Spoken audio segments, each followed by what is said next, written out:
وودرنگ heights, Emily Bronte کے novel کا 10واں حصہ۔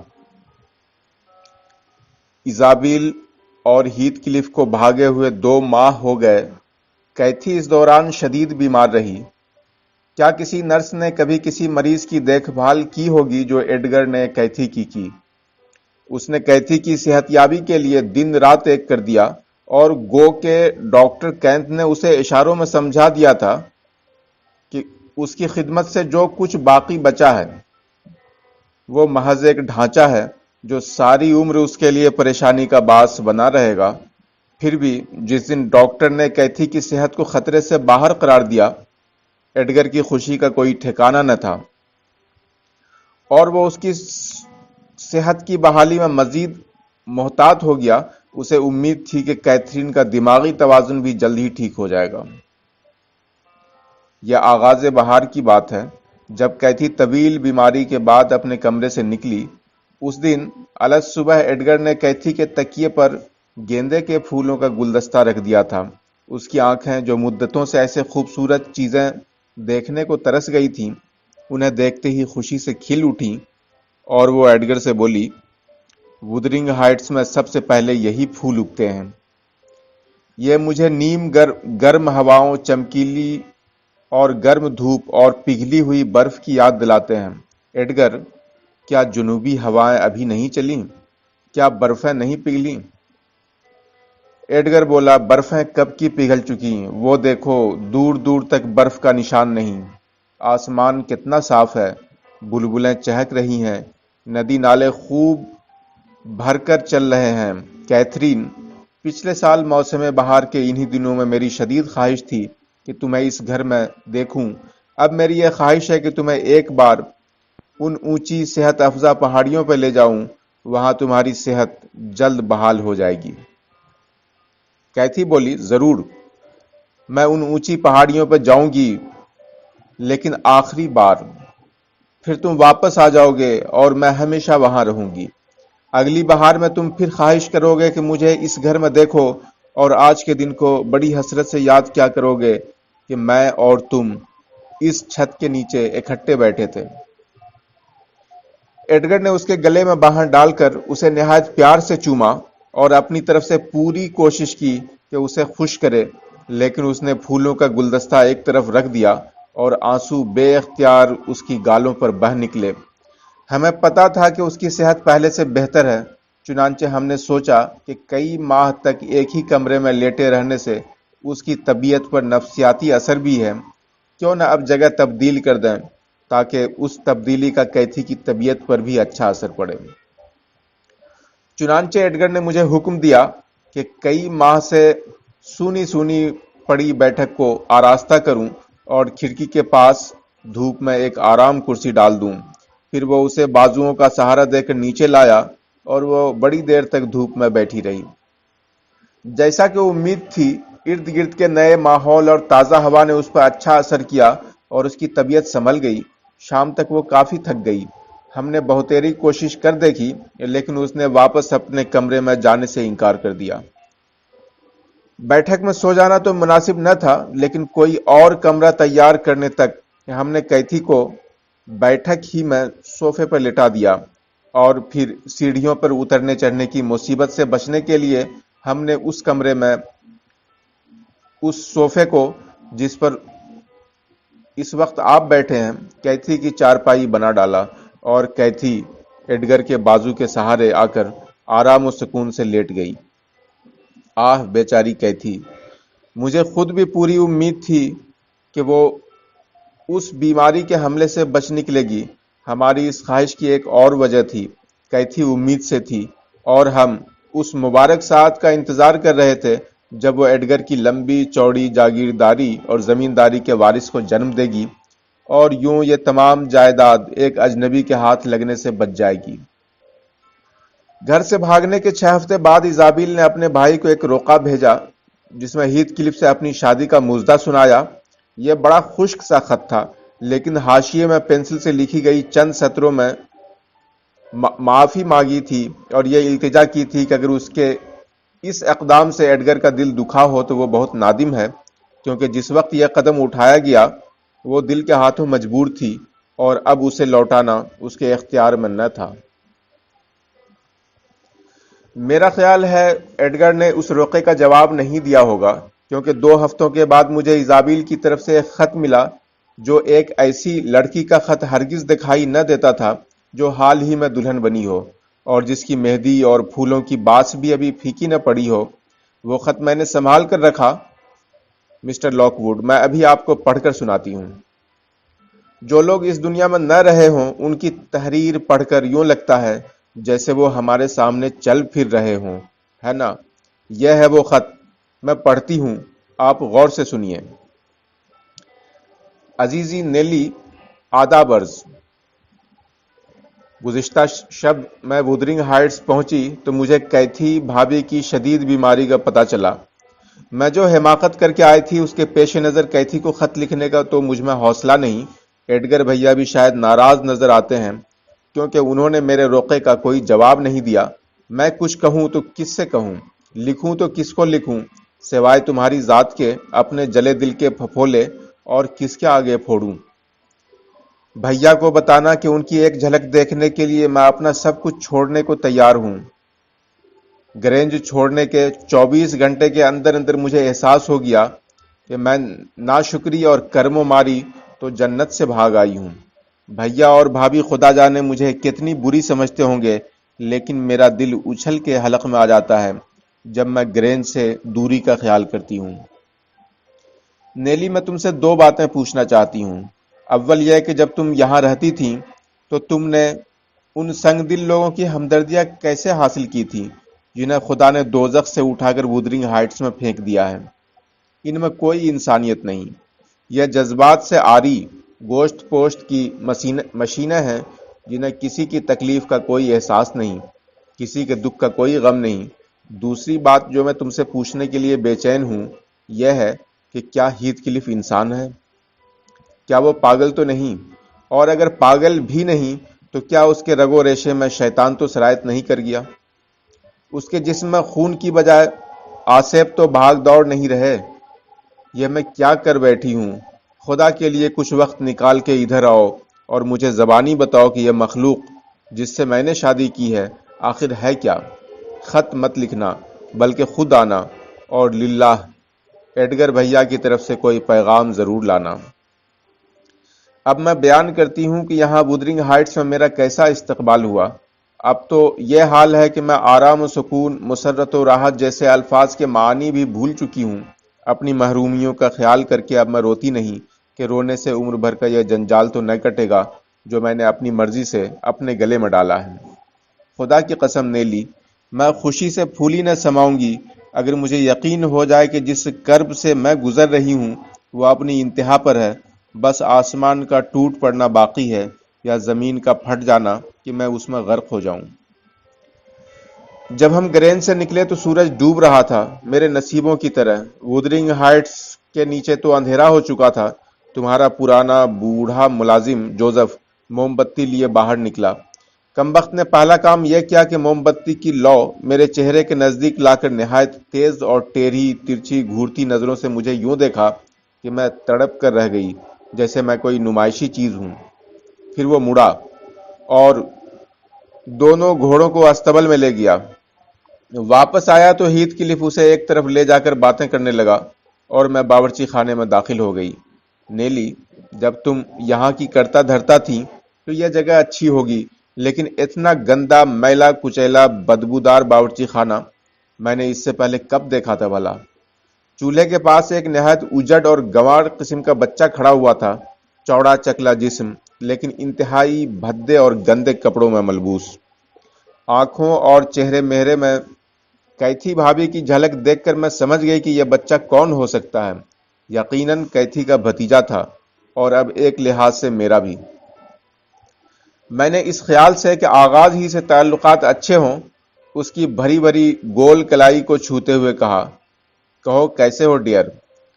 جواب میں اس نے اتنی ذلیل اور فحش گالیاں نکالی کہ میں بیان نہیں کر سکتی، لیکن میں نے پھر کہا، ہیریٹن میرے دوست بنو گے؟ وہ بولا، جاتی ہو یہاں سے یا میں کتا چھوڑ دوں؟ جو ہی اس نے اس کتے کو پچکارا، میں اپنی جان بچانے کے لیے بھاگ کر ڈیوری میں چلی گئی۔ ہیتھ کلف غائب تھا۔ میں نے جوزف سے کہا کہ مجھے مکان کے اندر لے چلے۔ وہ کمبخت پہلے تو میری بات ہی نہ سمجھا، شاید اس لیے کہ وہ مہذب قسم کی گفتگو کا عادی نہیں۔ میں نے یہ سوچ کر کہ یہ بہرا ہوگا زور سے پھر کہا، مجھے گھر کے اندر لے چلے، تو وہ ہاتھ لہراتا ہوا بولا، نہ، مجھے اور تھوڑے کام ہیں جو میں یہ پاکھنڈ بھی کروں۔ یہ کہنے کے بعد وہ اپنے کام میں لگا رہا اور مجھے یوں گھورتا رہا جیسے میں اس کی رعایا ہوں۔ کوئی چارہ نہ پا کر میں خود ہی ایک دروازے میں داخل ہوئی۔ آگے ایک کمرہ تھا۔ میں نے یہ خیال کرتے ہوئے کہ شاید اس کمرے میں جوزف سے کوئی زیادہ مہذب شخص رہتا ہو، دروازے پر دستک دی۔ تھوڑے سے انتظار کے بعد کمرے کا دروازہ آہستہ سے کھلا اور ایک پتلا لمبا سا آدمی باہر نکلا۔ اس کے چہرے کے خطوط الجھے ہوئے گندے بالوں کی لٹوں میں چھپے ہوئے تھے۔ اس کے گندے بال کندھوں تک پھیلے ہوئے تھے۔ اس کی آنکھیں کیتھی کی آنکھوں کی وہ کیفیت لیے ہوئی تھیں جب کیتھی پر پاگل پن کا دورہ پڑا تھا۔ اس شخص کی آنکھیں بتا رہی تھیں کہ کبھی وہ خوبصورت تھیں، لیکن اب حسن گزشتہ کی بازگشت کے علاوہ ان میں اور کچھ نہ تھا، ویران پھٹی پھٹی سی۔ اس نے مجھے دیکھتے ہی پوچھا، کون ہو تم اور یہاں کیا کر رہی ہو؟ میں نے جواب دیا، آپ مجھے پہلے بھی مل چکے ہیں جناب۔ میں ایڈگر لنٹن کی بہن ایزابیل ہوں۔ غالباً آپ کو پتا ہی ہوگا کہ حال ہی میں ہیتھ کلف نے مجھ سے شادی کی ہے اور وہی مجھے لے کر آیا ہے۔ وہ شخص ایک بھوکے بھیڑیے کی طرح گرجا، تو کیا وہ واپس آ گیا؟ جی، ہم ابھی آئے ہیں، لیکن وہ مجھے چھوڑ کر غائب ہو گیا اور آپ کے لڑکے نے میرے پیچھے کتے لگا دیے ہیں۔ اسے مجھ سے کچھ دلچسپی نہ تھی۔ وہ میرے پیچھے اندھیرے میں گھور گھور کر دیکھنے لگا جیسے ہیتھ کلف کو تلاش کر رہا ہو، پھر بڑبڑایا تو گویا بدماش اپنے کہے پر قائم رہا۔ اس کے بعد اس کے منہ سے فحش گالیوں کی بوچھاڑ ہوئی۔ میں بہت پچھتائی کہ مجھے اس شخص کو نہیں چھیڑنا چاہیے تھا۔ وہ ابھی گالیاں نکال رہا تھا کہ میں نے کمرے سے کھسک جانا ہی مناسب سمجھا، لیکن اس نے مجھے گرج کر واپس آنے کو کہا اور دروازہ بند کر کے اندر سے کنڈی چڑھا دی۔ کمرے میں صرف آگ کی روشنی تھی۔ فرش پر کسی نے مدتوں سے جھاڑو نہ پھیرا تھا۔ دھوئیں اور راکھ نے اسے میلا چکٹ بنا دیا تھا۔ وہ چمکتے ہوئے برتن جو میرے بچپن میں یہاں جھلمل کرتے تھے اب اپنی چمک کھو چکے تھے۔ میں نے پوچھا کہ کیا نوکرانی مجھے اپنے کمرے تک چھوڑ آئے گی، لیکن ہنڈلے نے میری بات کا جواب نہ دیا۔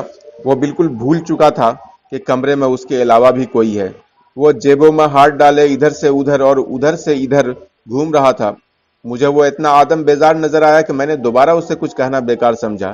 نیلی، اس اوپرے اور عجیب و غریب ماحول میں اس خیال سے میرے سینے پر سانپ لوٹ گئے کہ یہاں سے 4 میل کے فاصلے پہ میرا خوشیوں سے بھرا گھر ہے جس میں میرے چہیتے رہتے ہیں، لیکن اب یہ 4 میل کا فاصلہ اتنا بڑا سمندر بن چکا ہے جسے پار کرنا میرے بس سے باہر ہے۔ میرا خیال تھا کہ وودرنگ ہائٹس میں صرف ہیتھ کلف ہی نہیں ہوگا، بلکہ کچھ اور ہمدرد لوگ بھی ہوں گے جن کے پاس انسان دل کی بھڑاس نکال سکے گا، لیکن ہیتھ کلف کو خوب پتا تھا کہ وہ مجھے ایسی جگہ لے کر آ رہا ہے جہاں انسان نہیں، مشینیں بستی ہیں جنہیں اپنی ذات کے علاوہ اور کسی سے کچھ غرض نہیں۔ ہنڈلے سر جھکائے کمرے میں گھومتا رہا۔ میں گھنٹے گنتی رہی۔ بہت اداس اور مغموم ماحول تھا نیلی۔ گھڑی نے 8 بجائے، پھر 9، لیکن وہ شخص ٹس سے مس نہ ہوا۔ کبھی کبھار کوئی گالی بے اختیار اس کے لبوں سے پھسل پڑتی۔ میں اس دوران پیچ و تاب کھاتی رہی لیکن کچھ نہ کر سکی۔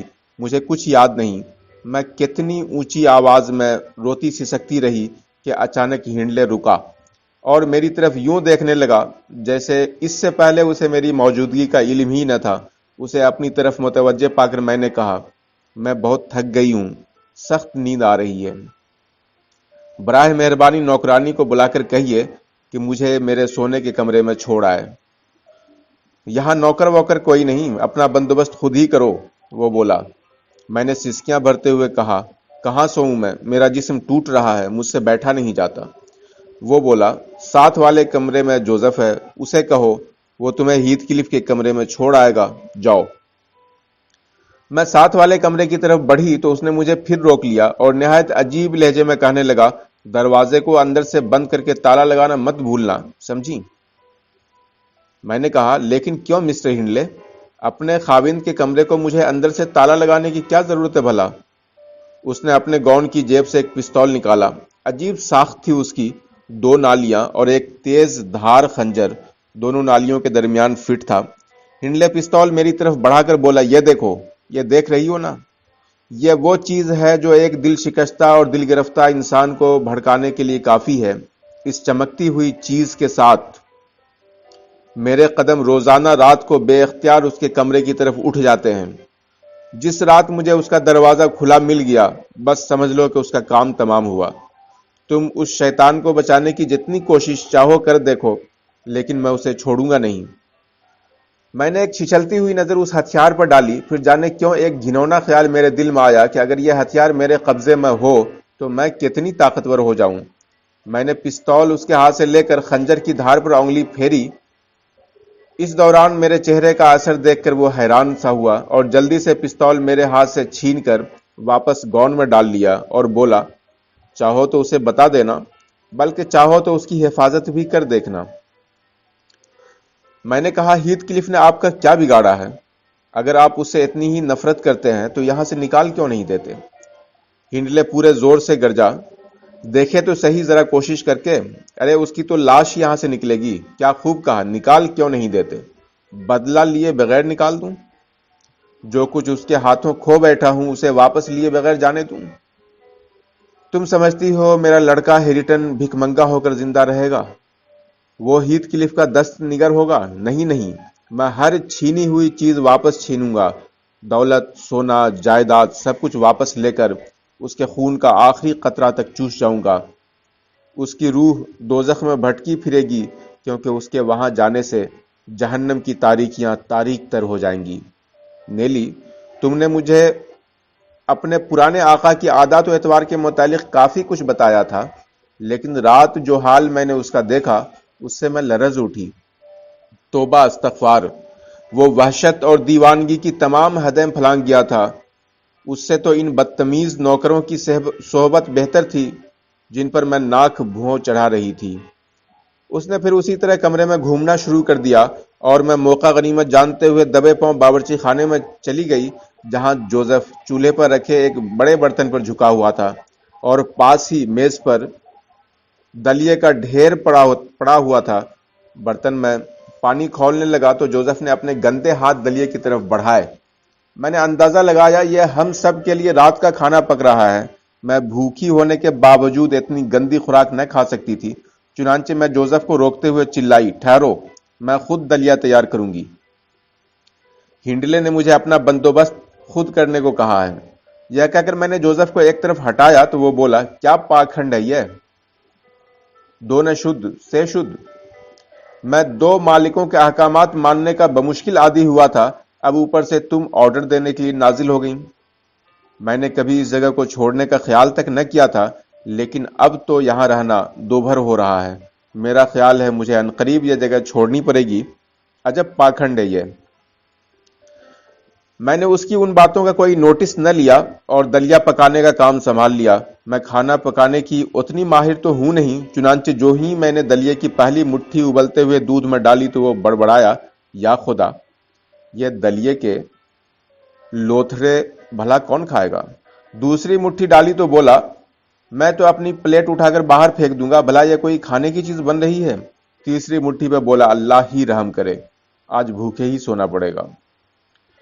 یوں ہی وہ کچھ نہ کچھ بکتا رہا اور میں اپنا کام کرتی رہی. مجھے اعتراف ہے کہ میں نے کوئی عمدہ چیز نہ پکائی تھی.